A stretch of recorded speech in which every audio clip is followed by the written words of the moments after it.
यीशु प्रभु है। यीशु परमेश्वर का पुत्र। यीशु प्रभु है। यीशु परमेश्वर का पुत्र है। हे जाति जाति के लोगों, यहोवा राजा हुआ। यहोवा राजा हुआ।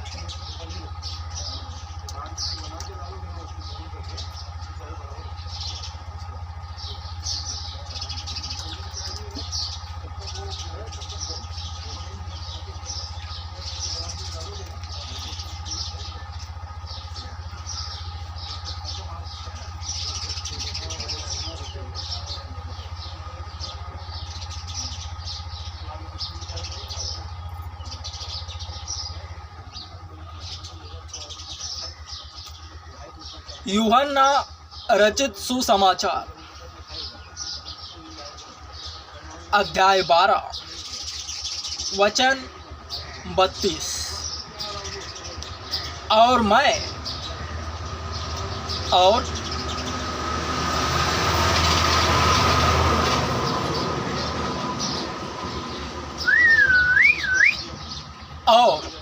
मैं यदि मैं पृथ्वी पर से ऊंचे पर चढ़ाया जाऊंगा तो सब लोगों को अपने पास खींचूंगा।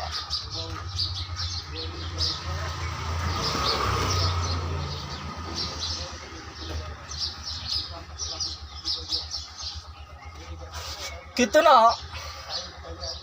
सुंदर है यह वचन।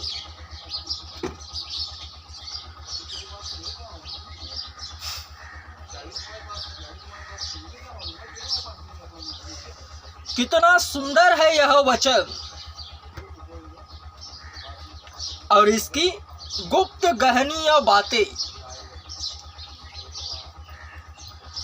वचन का अर्थ क्रूसिफिकेशन है, वरन इसकी गहनीय गुप्त बातें गॉड मैन ऑफ गॉड को दर्शित कर वर्णित करती है।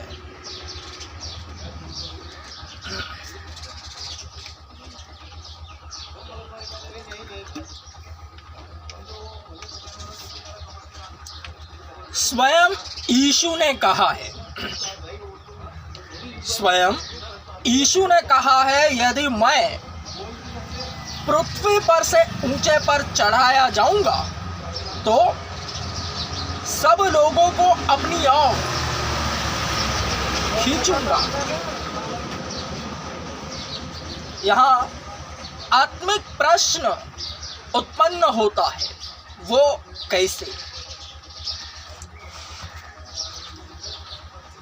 सरलता से कह रहा है कि क्रूसिफिकेशन होगा, वह सताया जाएगा, लहूलुहान होगा।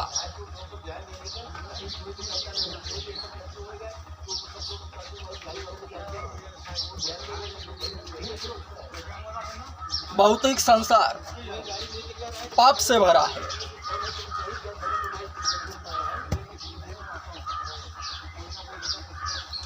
यीशु प्रत्येक मानव जाति के लिए इस जगत में आया। वह निष्पाप है, पवित्र,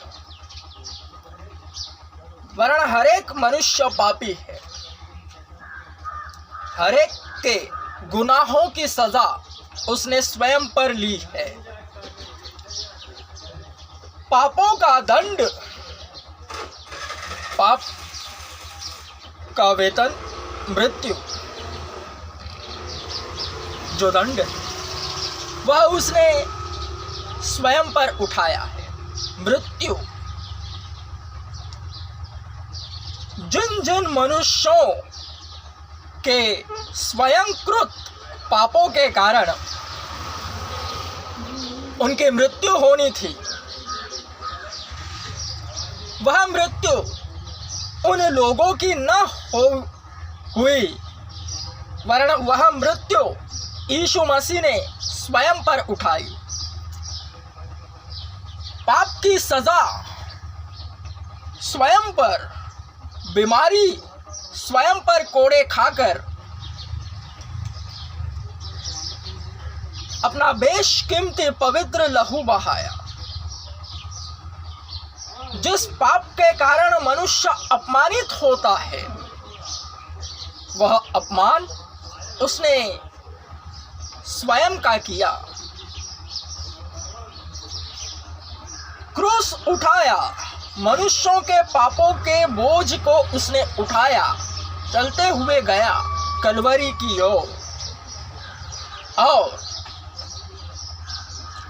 दो चोरों के बीच, दो अपराधियों के बीच वह अपराधी गिना गया।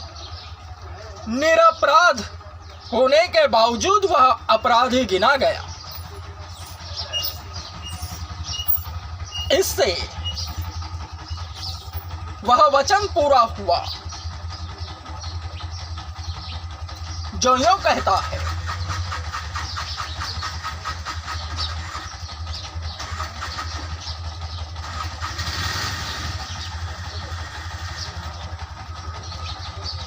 यूहन्ना अध्याय 12 वचन 34। इसलिए भीड़ ने उसे उत्तर दिया, हमने व्यवस्था में सुना है कि मसीह सर्वदा बना रहेगा, फिर तू कैसे कह सकता है मनुष्य के पुत्र को ऊंचे पर चढ़ाया जाना आवश्यक है? यह मनुष्य का पुत्र कौन है?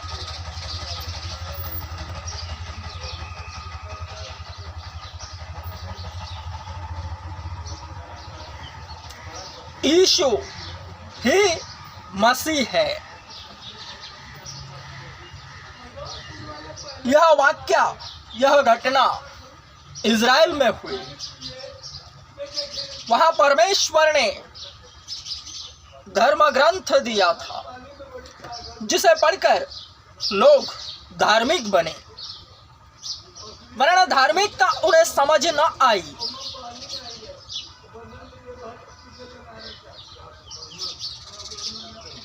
व्यवस्था तो मूसा के मारिफत दी गई, वरन अनुग्रह और सच्चाई यीशु मसीह के जरिए पहुंची।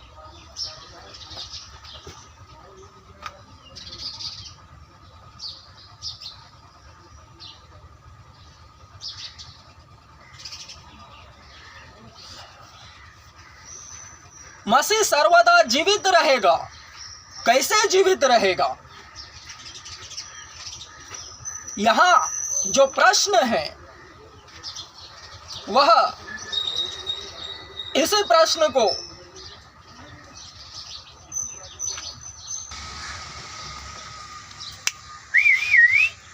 मसीह सर्वदा जीवित रहेगा। यूहन्ना रचित सुसमाचार अध्याय 12 वचन 32-34। प्रश्न 2 है, उत्तर 1 है।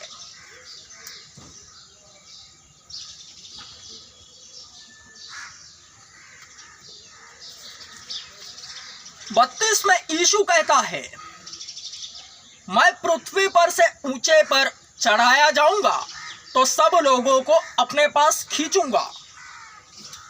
34 में यह सुनकर भीड़ जो व्यवस्था को पढ़ती थी, धर्म ग्रंथ, उसे पढ़कर उससे पूछने लगी, हमने व्यवस्था में सुना है कि मसीह सर्वदा बना रहेगा, फिर तू कैसे कह सकता है मनुष्य के पुत्र को ऊंचे पर चढ़ाया जाना आवश्यक है? यह मनुष्य का पुत्र कौन है?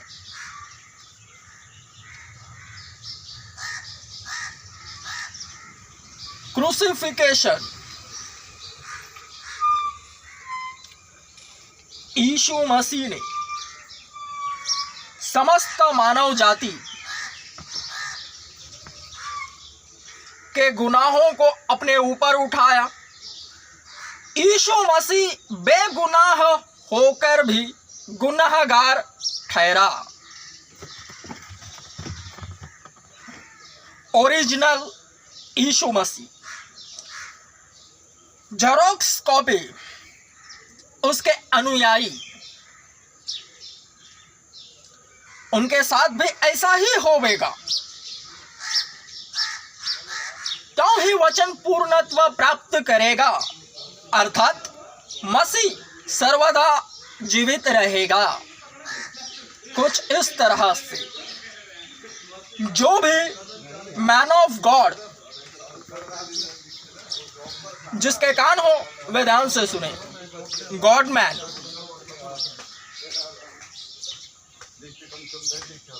प्रभु में बढ़ता है। हर एक जन प्रथमतः विश्वासी बनकर ही कलीसिया में आता है, वह बढ़ने लगता है।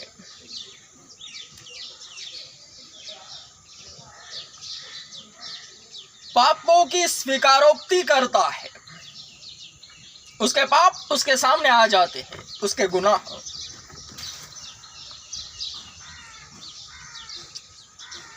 तो वह निर्दोष होने के बावजूद अगर उसे भौतिक संसार जो शैतान के बहकावे में आकर दोष लगावे,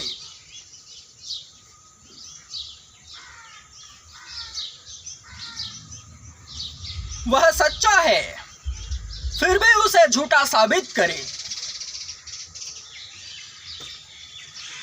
वह तो निष्पाप है फिर भी उसे तू पापी है ऐसा कह कहकर उसे पापी ठहराए,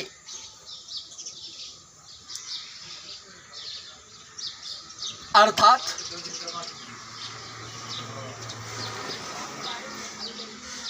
क्रूसिफिकेशन होना। यीशु मसीह का तो ओरिजिनल, क्योंकि वो स्वयं परमेश्वर है, वह उसी की तरह जेरोक्स कॉपी गॉड मैन उसके अनुयायियों के साथ होता है, जिसके चलते वह जो मसीह है सर्वदा जीवित रहता है।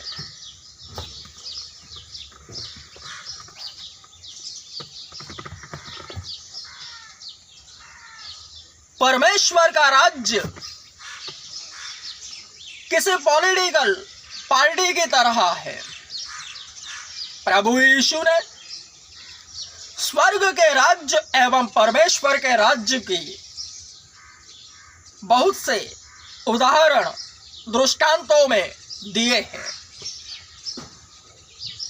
तो प्रभु का दास होने के नाते परमेश्वर के राज्य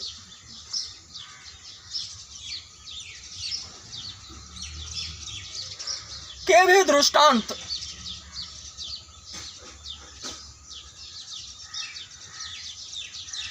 इस भौतिक संसार में क्रिएट होते हैं। पॉलिटिकल पार्टी एक सोच, एक व्यक्तिमत्व, एक बीज बोया जाता है, वृक्ष बनता है, डालियां लगती है। हर एक कार्यकर्ता, हर एक विभिन्न विभिन्न क्षेत्र में जगह जगह पर ऊंचे ऊंचे पद पर कार्यरत होने वाले पदाधिकारी,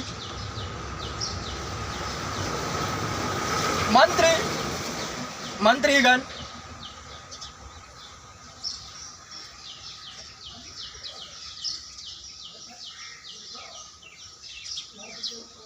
हर एक जो ऊपर आता है वह अपने आप में पार्टी बन जाता है। नकारात्मकता ही से सकारात्मकता उजागर हो जाती है, तो वह किसी भी कारणवश अगर अलग हो जाए तो उससे जुड़े लोग भी उसके पीछे पीछे हो लेते हैं और नई पार्टी स्थापित हो जाती है। कलीसिया के अंदर कलीसिया है। हर एक विश्वासी जो आगे को आता है ऊपर को, वह अपने आप में कलीसिया बन जाता है।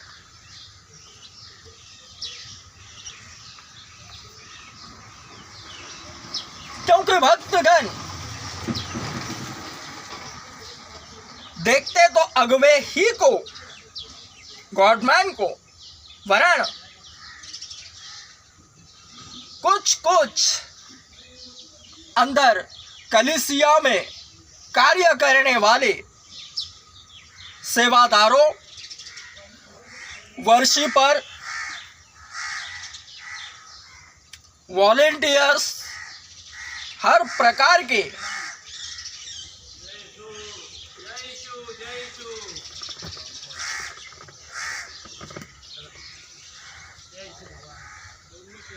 आत्मिक कार्य करने वालों को देखते रहते हैं, क्योंकि वे दिखाई देते हैं भक्तगणों को।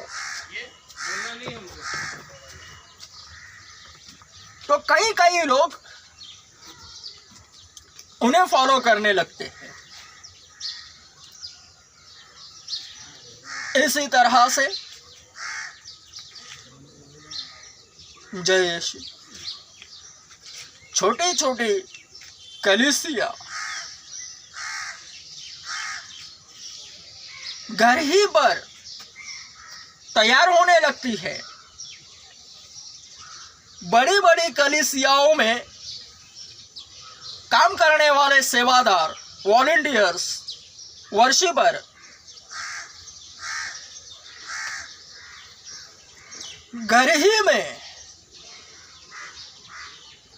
उसके एरिया में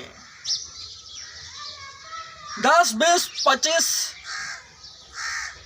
एक ही एरिया से एक ही कलीसिया में आने वाले लोग एकत्रित हो और घर ही में प्रभु की, यीशु मसीह के नाम से स्तुति आराधना करने लगे, तो यह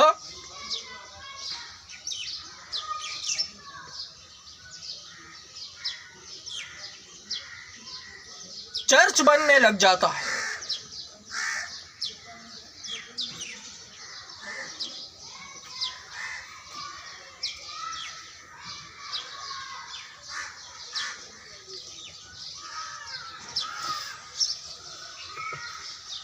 हर एक विश्वासी के स्वयं के निजतम विश्वास के अनुसार ही वह फैलता है।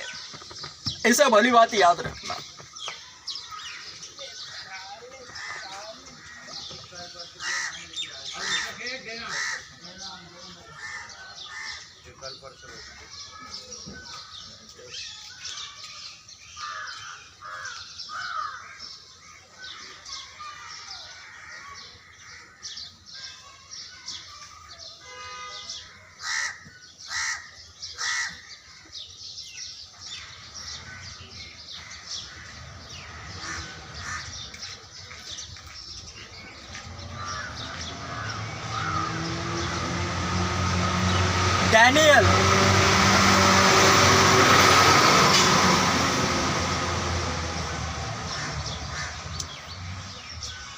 डैनियल 7:12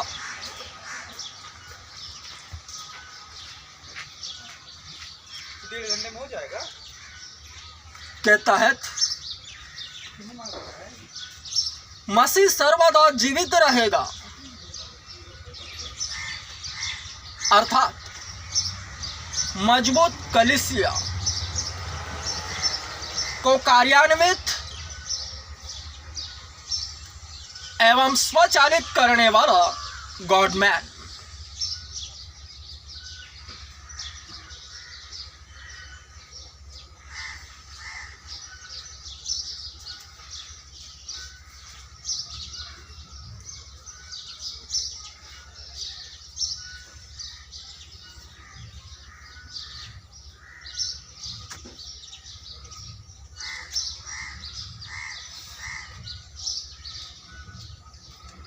यीशु मसीह ने जैसा जैसा कहा है वैसा वैसा हुआ है। इसमें जैसा जैसा लिखा है वैसा वैसा हुआ है और वैसा वैसा ही होता है।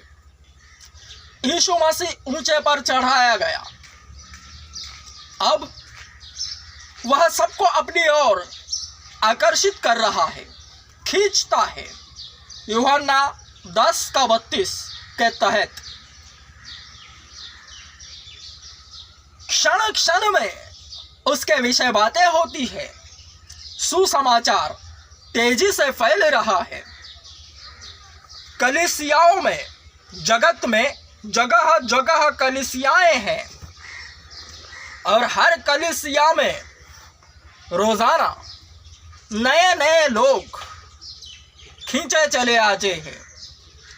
अर्थात जिस तरह से जन्म होता है मनुष्य का रोजाना, ठीक उसी तरह कलीसियाओं में वचन यूहन्ना 10:32 पूर्णत्व प्राप्त करता है, जन्म लेते हैं।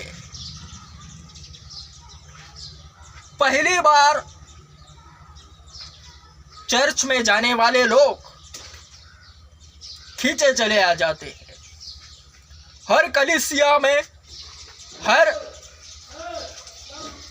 सप्ताह के सप्त के दिन नए नए शरीर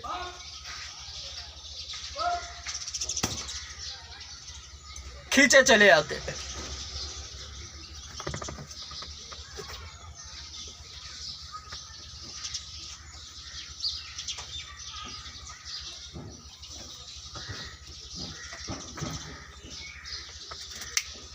वचन पूरा हुआ। हे जाति जाति के लोगों, दुनिया का सबसे बड़ा चर्च ओपन कर रहा, मेरे पास आओ।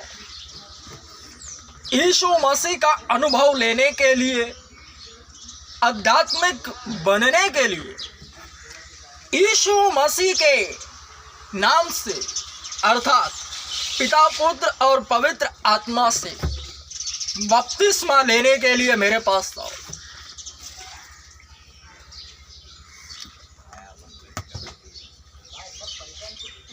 यीशु मसीह के चेले बनो।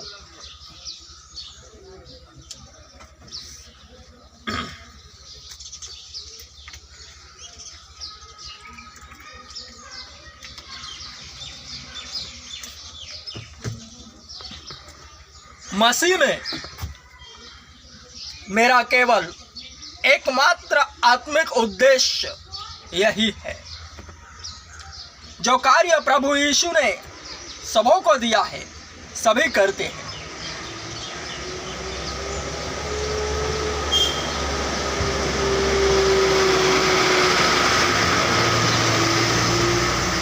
मत्ती रचित सुसमाचार अध्याय 28 वचन 16, 17, 18, 19, 20।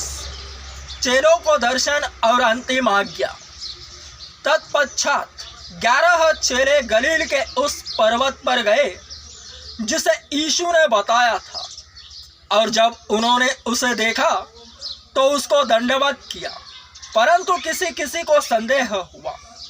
तब यीशु ने उनके पास आकर कहा, स्वर्ग और पृथ्वी का सारा अधिकार मुझे दिया गया है, इसलिए जाओ और सब जातियों के लोगों को चेले बनाओ तथा उन्हें पिता, पुत्र और पवित्र आत्मा के नाम से बपतिस्मा दो, और जो जो आज्ञाएं मैंने तुम्हें दी है उनका पालन करना सिखाओ, और देखो मैं युग के अंत तक सदैव तुम्हारे साथ हूँ।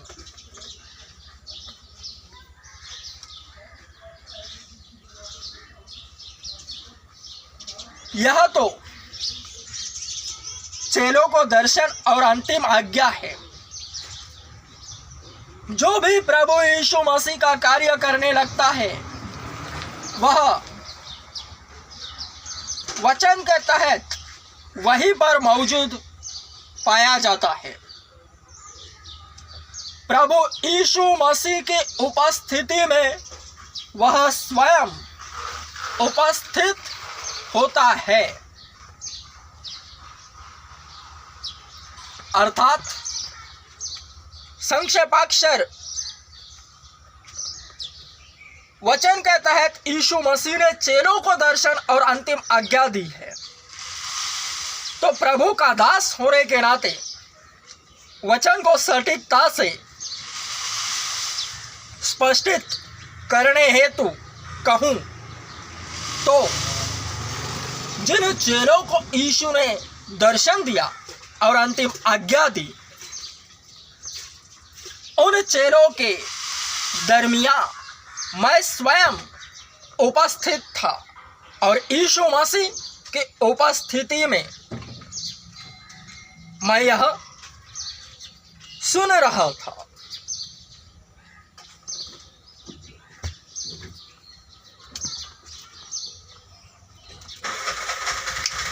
यही रियल गॉड मैन की क्वालिफिकेशन है। इसे भली भांति याद रखना। स्पिरिचुअल क्वालिफिकेशन यही है कि वह गॉड मैन इसी अंतिम दर्शन एवं अंतिम आज्ञा के तहत प्रभु यीशु मसीह की उपस्थिति में स्वयं को उपस्थित पाता है। आत्मिक दृष्टि से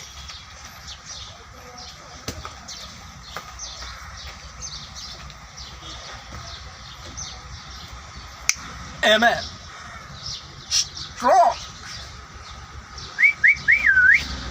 आमेन।